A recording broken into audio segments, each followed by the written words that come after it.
Мехраб KZ ислам ақпараттық ағарту порталы ұсынады.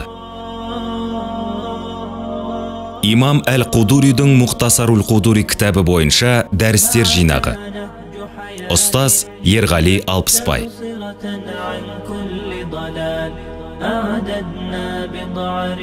36-шы дәріс. Жұма намазы 2. Бисмиллахир-рахманир-рахим. Алхамдулиллахи раббил аламин. Вассалату вассаламу аля расулина Мухаммадин ва аля алихи ва сахбихи аджмаин. Амма ба'д. Аллахумма аллимна ма янфa'уна ва анфa'на бима алламтана иннака аля кулли шейин қадир. Аллахумма ла сахла илля ма джа'алтаху сахла ва анта тадж'алул хазна идha ши'та сахла. Амма ба'д. Ассаламу алейкум ва рахматуллахи ва баракатух. Құрметті бауырлар, Абул Хусейн Ахмад Әл-Қудуридің Әл-Мұхтасар атты кітабы бойынша сабағымызды жалғастырамыз.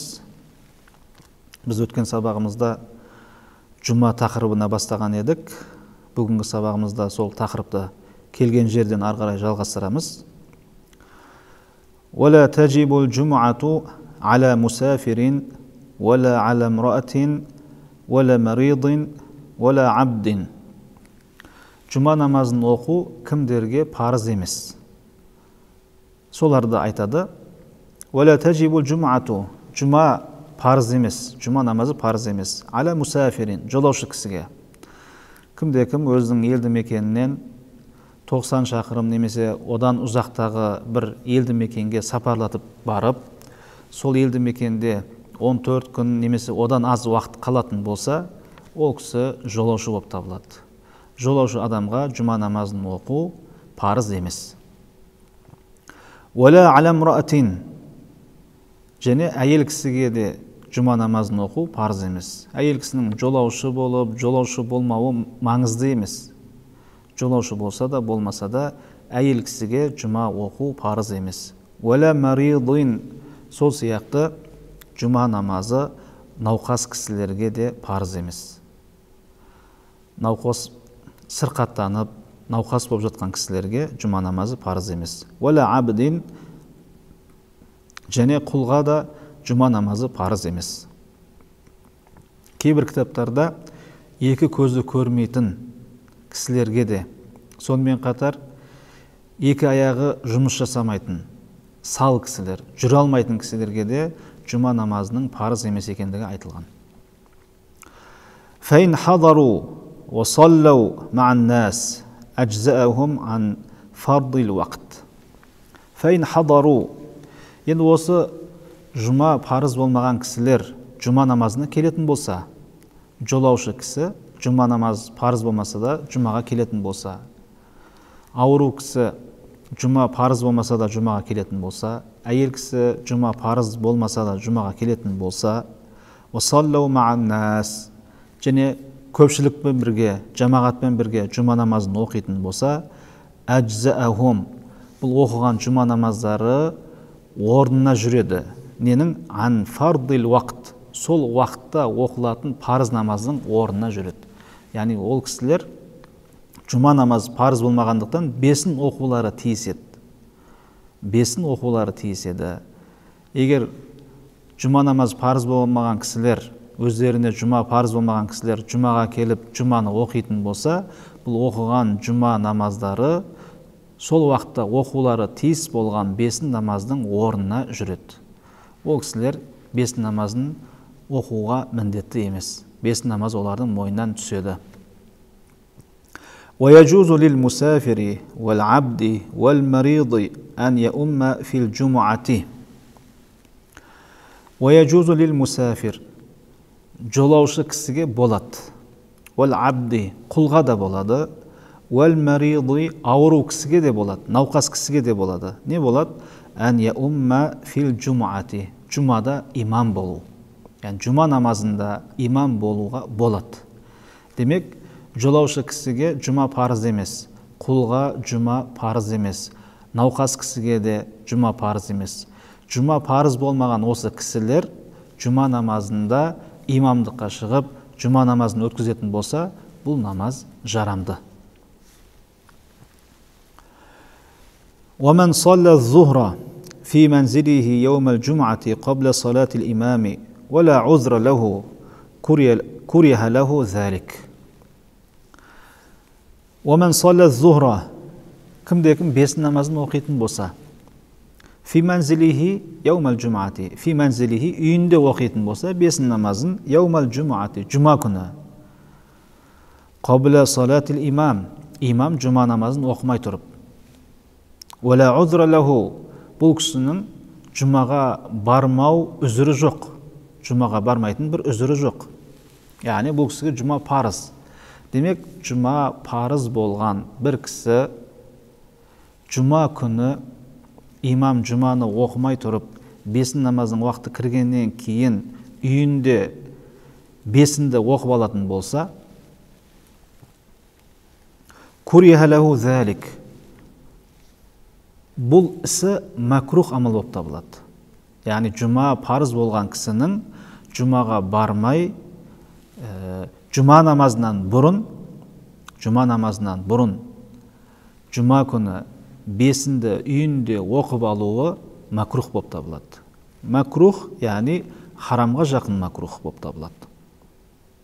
Өйткені жұма намазы парыз. Жұма намазы парыз. Уажазати салату, бұл кісінің оқыған бесін намазы дұрыс па? Уажазати салату, намазы дұрыс. Бесін намаз дұрыс болып табылады. فإن بدا له أن يحضر الجمعة فتوجه إليها بطلت صلاة الظهر عند أبي حنيفة بالسعي. Енді бұл кісі бесін намазын оқып болғаннан кейін жұмаға барайын деп шешсе, жұмаға маған парыз, бесінді оқып алдым, бірақ жұмаға баруым маған парыз еді, мен жұмаға барайын деп ниет қылса, фатаваджаха илейха, және жұмаға бет алса, баталат салату зухри, оқыған бесін намазы бұзылады. Оқыған бесін намазы жарамсыз болады. Яғни парызы жарамсыз болады. Намаздың сипаты бұзылады. Намаздың өзі емес, парыз деген сипаты бұзылады.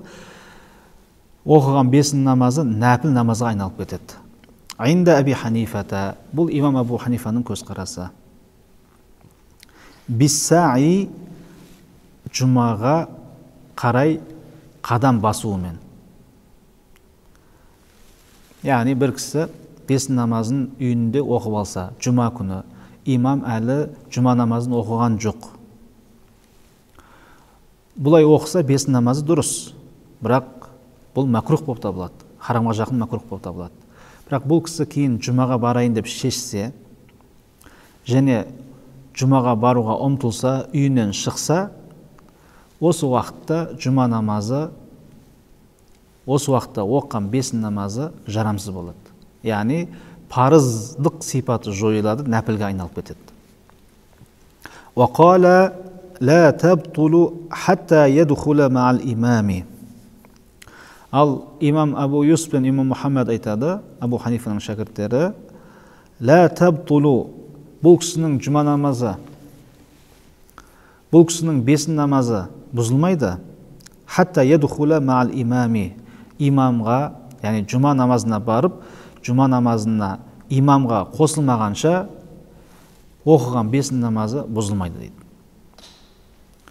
Бұл кісі үйінен шығып жұма намазына барған кезінде, егер жамағат әлі жұма намазын оқып атқан болатын болса, сол имамның оқып атқан жұма намазына Аллаху акбар деп қосылған уақытта оқыған бесін намазы бұзылады. Бұл имам Абу Юсуф пен имам Мухаммадтың көзқарасы. Ал имам Абу Ханифаның көзқарасы бойынша, фәтуасы бойынша, бұл кісі үйінен шыққан уақытта оқыған бесін намазы бұзылады. Енді бұл жерде мына нәрсені айту керек. Имам Абу Ханифаның көзқарасы бойынша үйінде бесінді оқып, кейін жұмаға шыққан кісі, үйінен шыққан кезде, жұмаға шыққан кезде бесінді бұзылады дедік. Әрине бұл уақытта егер имам әлі жұмаға бастамаған болса, немесе жұманы оқып жатқан болса, яғни үйінен шыққан уақытта жұма әлі басталмаған болса, немесе басталып оқылып жатқан болса, сол уақытта бұзылады. Ал егер жұма намазы оқылып қойғаннан кейін барып үйінен шығатын болса, онда оққан 5 намазы бұзылмайды. ويكره أن يصلي المعذور الظهر بجماعة يوم الجمعة وكذلك أهل السجن. ويكره مكروه болып табылады أن يصلي المعذور الظهر үзірлі кісінің 5 намазын оқуы бижамаатин жамағатпен. Қашан? Яумал жумати, жұма күні. Жұма күні үзірлі кісілердің, яғни жұма өздеріне парыз болмаған кісілердің жұма күні 5 намазын жамағат болып оқулары макрух болып табылады. Себебі бұл жұмаға баратын жамағаттың санын азайтады. Өйткені олар жамағатпен оқитын болса, басқа адамдар келіп, жұма парыз болған адамдар келіп, сол кісілерге қосылуы мүмкін. Бұл мешіттегі жұма оқылатын жамағаттың санының азаюына алып барады. Сол себептен де жұма парыз болмаған үзірлі кісілер жұма намазын, 5 намазын үйлерінде өздерінің жеке оқулары қажет. وَكَذَلِكَ أَهْلُ السِّجْنِ Сол сияқты түрмеде қамауда отқан кісілердің де жұма күні 5 намазын жамағатпен оқулары мәкрух болып табылады. Демек, әрқайсысы 5 намазын жұма күні бөлек-бөлек жеке-жеке оқулары тиіс. وَمَنْ أَدْرَكَ الْإِمَامَ يَوْمَ الْجُمْعَةِ صَلَّى مَعَهُ مَا أَدْرَكَ وَبَنَى عَلَيْهَا الْجُمْعَةَ. وَمَنْ أَدْرَكَ الْإِمَامَ يَوْمَ الْجُمْعَةِ Жұма күні имамға қосылған кісі, кешігіп қосылған кісі, имам жұма намазын бастап қойғаннан кейін барып, кешігіп келіп қосылған кісі, صَلَّى مَعَهُ مَا أَدْرَكَ Жұма намазының имаммен бірге қанша бөлігіне үлгерсе, сонша бөлігін имаммен бірге оқиды. Салла мааху, салла маал имам, яғни имаммен бірге оқиды. Ма адрака, үлгерген жерін имаммен бірге оқиды. Уабана алейха al-jum'ata, және үлгермеген жерін имам сәлем бергеннен кейін тұрып арғарай жалғастырады. Жұма намазын арғарай жалғастырады. Мысалы, жұма намазының бірінші ракағатынан кейін келсе, екінші ракағатын имаммен бірге оқиды.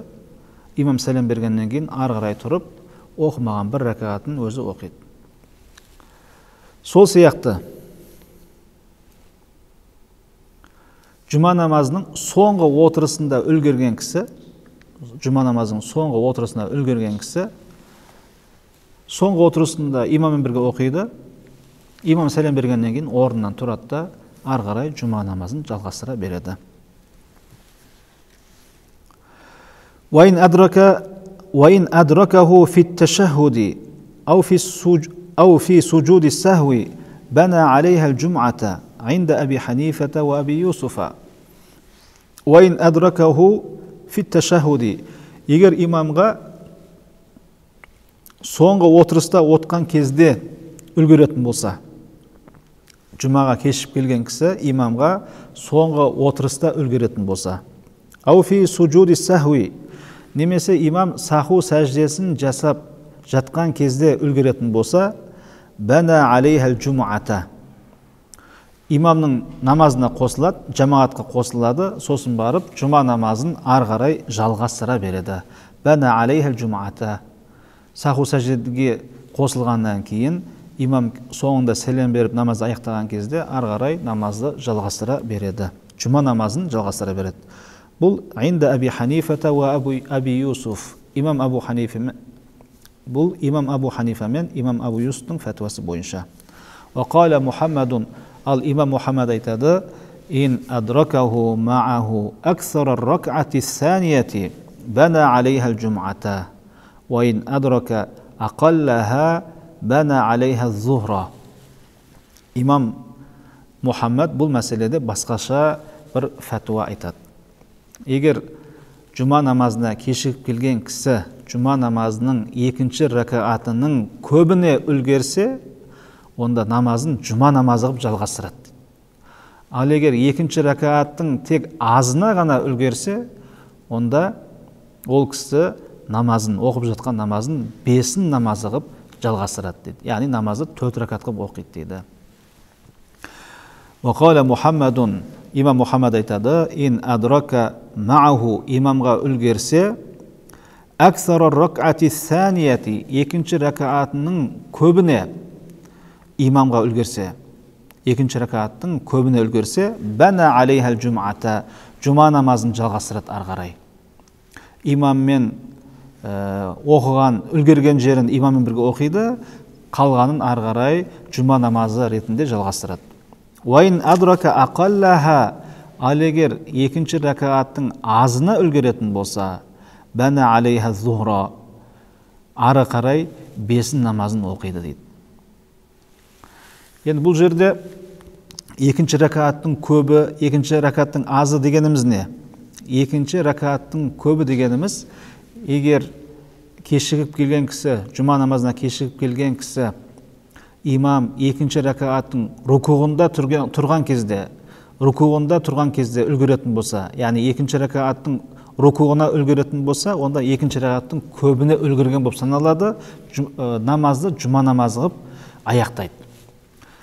Ал егер рукуқтан кейін имам сами Аллаху лиман хамида деп екінші ракааттың рукуғынан көтеріліп қойғаннан кейін кеп қосылса имамға, онда бұл кісі екінші ракааттың, яғни жұма намазының екінші ракаатының азына үлгерген болып саналады. Сол себептен де бұл кісі намазды жұма намазы етіп аяқтай алмайды, намазды 5 намазы қылып аяқтайды дейді имам Мұхаммад. Енді бұл мәселеде имам Абу Юсуф пен имам Абу Ханифаның, яғни шайханың фәтуасы мазхабта негізге алынады. Тіпті соңғы отырысқа үлгерген кісі, тіпті соңғы отырысқа отырып болғаннан кейін саху сәжде жасап жатқан кезде үлгерген кісі намазын ары қарай жұма намазы қылып жалғастырады. Ол кісі жұмаға үлгерген болып есептеледі. وَإِذَا خَرَجَ الْإِمَامُ يَوْمَ الْجُمُعَةِ تَرَكَ النَّاسُ الصَّلَاةَ وَالْكَلَامَ حَتَّى يَفْرُغَ مِنْ خُطْبَتِهِ وَإِذَا خَرَجَ الْإِمَامُ يَوْمَ الْجُمُعَةِ Жұма күні имам намазға шыққан кезде, жұма намазына, жамағаттың алдына шыққан кезде хұтпа айтуға, تَرَكَ النَّاسُ الصَّلَاةَ адамдар намаз оқуды доғарады, тоқтатады. Уәл-кәләмә және бір-бірімен сөйлеуді тоқтатады. Демек, жұма намазында имам көрінген кезде, имам жұма намазына шыққан кезде, хұтпаға шыққан кезде адамдар намаз тоқтату керек. Яғни намазға бастамау керек ол жерде. Және бір-бірімен сөйлесіп жатқан болатын болса, сөзді де ол жерде доғару керек, тоқтату керек. Ешкімге сөйлемеу керек. Енді бұл жерде намазға бастауға болмайды. Имам шыққан кезде кейбір кісілер намаз оқып жатқан болуы мүмкін. Яғни жұма намаздың алдыңғы 4 ракат сүннетін оқып жатқан болуы мүмкін. Егер жұма намазының 4 ракат сүннетін оқып жатқан болатын болса, бұл 4 ракат сүннетті имам шығып қойған болса да, егер шықпай тұрып бастаған болатын болса, имам шыққаннан кейін де жалғастыра береді. Бірақ жалғастырған кезде намаздың сүннет амалдарын тәрк етіп, тек қана уәжіп амалдарды орындап, тезірек аяқтауға әрекет етуі тиіс. Егер бір кісінің, яғни сахибу тәртіп иесі болып табылатын бір кісі сол күні таң намазын оқымағандығы, яғни таң намазының қаза болғандығы есіне түссе, имам хұтпаға шыққан кезде есіне түссе, сахибу тәртіп болған кісіге таң намазының қазасын сол жерде оқуына болады. Оқуы керек. Жұма намаз дұрыс болу үшін қаза болған таң намазын оқып алуы тиіс. Имам хұтпаға шығып қойған болса да. Әрине бұл сахибу тәртіпке қатысты, тәртіп иесіне қатысты. Ал тәртіп иесі болмаса, ол кісі қаза болған таң намазын ол жерде оқи алмайды, оқуына болмайды. Қашанға дейін намаз оқымау керек, және қашанға дейін сөйлемеу керек. Хатта яфруға мин хутбатихи, имам хутбасын аяқтағанға дейін, жұма намазының хутбасын аяқтағанға дейін намазды доғару керек және сөйлесуді доғару қажет.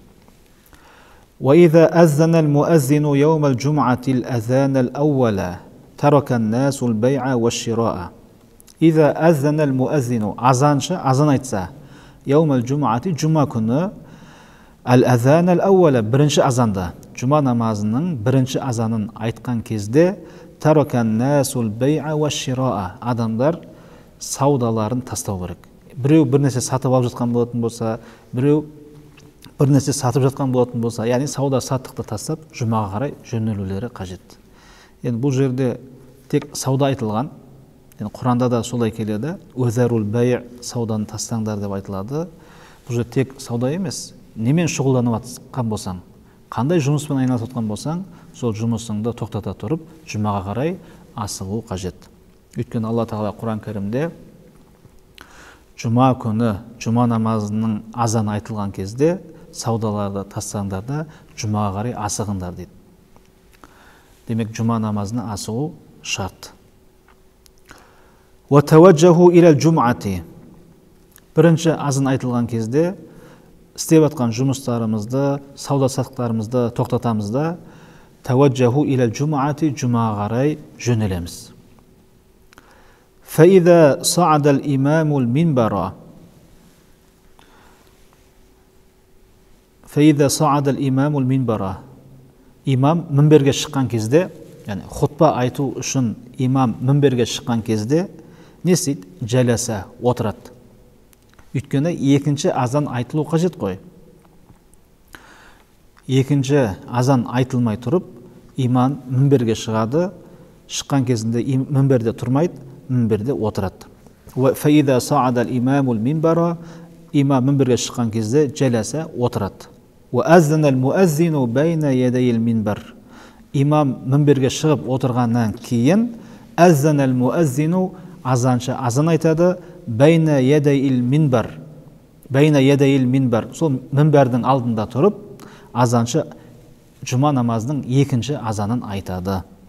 فَإِذَا فَرَغَ مِنْ خُطْبَتِهِ أَقَامُوا فَإِذَا فَرَغَ имам аяқтаған кезде мин хутбатихи хутбаны аяқтаған кезде ақаму қамат айтып намаз оқиды. Жұма намазының парызын оқиды. Имам хутбаны айтып болғаннан кейін. Құрметті бауырлар, бүгінгі сабағымызды осы жерде аяқтаймыз. Ассаламу алейкум ва рахматуллахи ва баракатух.